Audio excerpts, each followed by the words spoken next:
October 26th, 2025. Our little master heater, the wire got pinched and shorted, and we're going to see if we can repair it rather than replace it. It's been a great little heater. So what we did, we took a screwdriver and we prized the ends off because there aren't any screws attaching it. Prized the end off, and then we started prizing this apart because the only screws are holding the heating element in. And so we're going to now unscrew the connecting wires going in to those two screws right there. We've got a connector right there that we will reconnect, and then one right there. We'll just use the same cord. It'll be shorter. It'll be 6-8 inches shorter, and then test it out, see if it'll work. So follow along and let's see if we can reclaim our little heater or whether we've got to replace it.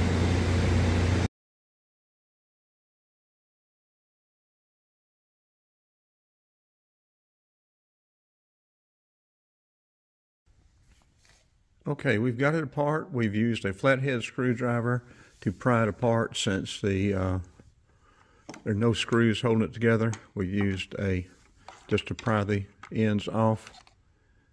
We used a Phillips head to disconnect the connector. We have the little screws and the hold down clamp right there. We have cut the wires. We have made note that the wire with the writing on it goes to black. The wire without the writing on it goes to white. So there's the white and the black. We cleaned off that heat sink. There is the connector for the black down there. And so we've got to get some connectors that will fit these two. Rewire this. I don't think we'll be able to use these connectors. It'd be too much trouble trying to get them apart, and they are soldered too. We could, but it's more trouble. We're just going to get two new connectors, connect them to the appropriate black and wire with the writing, and the non-wire use heat shrink to seal the connector, connect it back up, and see if it works. So wish us luck. We don't want to have to buy another one for $40+. We've got another one, we've got a spare, but I'd like to have two of these if we're in a campsite and it's really cold, without insulation in the van. If we finish insulating it, it'd be fine, I guess. But with no more insulation than is in that van there, or one of the other vans which are larger, we're going to need additional heat for this. And this is a 1500 watt, 750 to 1500. Depending on the setting, you can change the setting whether it can be fan, 750 or 1500 watt setting, and then the heat temperature is this knob here. You can hear it clicking for the thermostat. Okay, so we got to get a couple of connectors. I think Frank has connectors. We'll wait till he gets back up here before we go buy something. But we want to go to the woods and see about getting some stuff for a project we want to do. So right now we're going to wrap this up and we'll be back after a while. Okay, we have rewired it. The hardest part might be getting this little clamp back in place, holding that wire down in there. But what we did, we just made new connectors and cut the wire off, made new connectors for the white and the black in there, and just put them back on and put a heat sink on at the end, just like it was originally. And so now, before we close everything back up, we're going to test it and see if it works. I'll say it's got two functions, or two powers. It's got a 1500 watt and a 700 watt. That is off. That is fan only. That is 750 watt. That is 1500 watts. we're going to put it at 750 watts, and we're going to set it all the way to 0 to start with. That is the thermostat there. So let's plug it in. And we have already tested it worked. But let's plug it in and turn it on. Okay, it's on down to the 750 watt, and it comes on.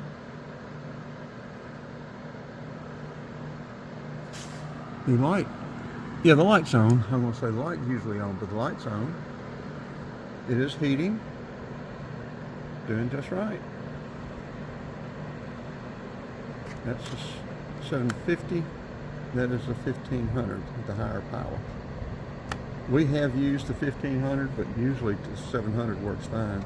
So, that is fan only, but that's 750. Then the thermostat will turn it off, and that is a safety switch there that will cut it off if it tips over. So, now we just need to get that clamp back on, and these wires, trying to bend them without taking it completely apart, I think is going to be our most difficult thing to do. So we may end up just snapping it back together, because I don't see anywhere for those wires to get in the way of anything anyway. But we'll see. Everything seems to be blocked off pretty good, so I don't really think they have a specific need to be clamped down, but we'll see if we can get it. If not, we're just going to close it back up and put the ends back on. We'll just snap the ends back on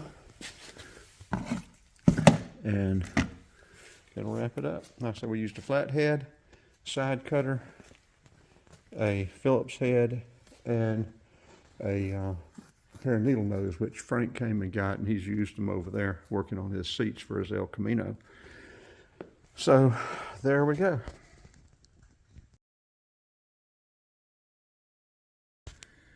Okay, we were able to get it in there and get the screws in. And the purpose of that is to keep from pulling that wire loose from these other connectors once it's inside. So we've got it and got it screwed down tight, so that's in place. We will push the cover back together and put the ends on, and that'll have it wrapped up.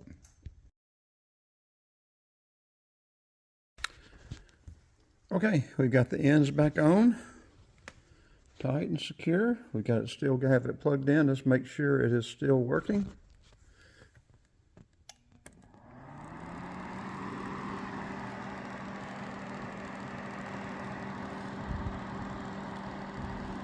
Yes, very nice.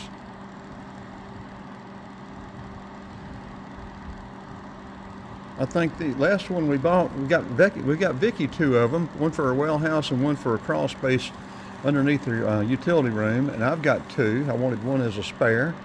I think the last one I paid for was Vicky's, was about $42 plus tax, probably about $45. I don't know what they are now. But anyway, very good value. I've been using one of these for well over 3 or 4 years, so very good. This will wrap it up.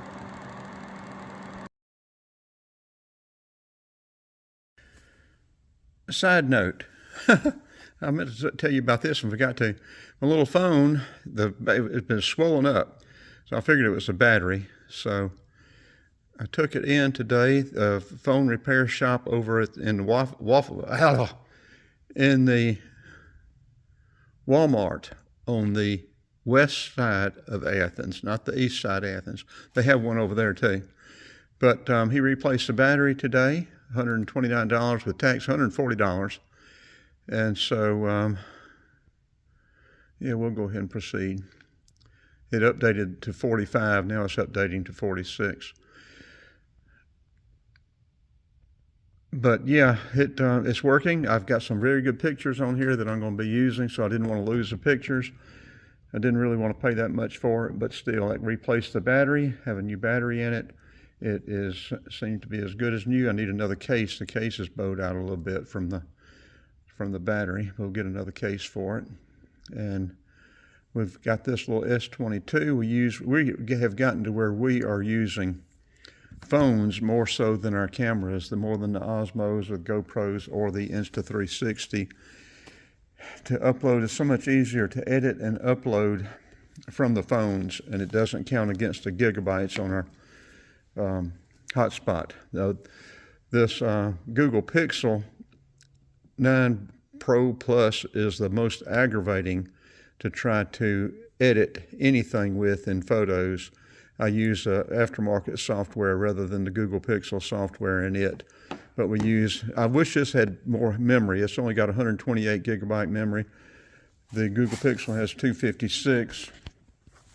So that's the S22. We've got the S22 Ultra somewhere around here with a terabyte, and it is almost full. And then we've got the S20 with 128 gigabyte. So trying to keep all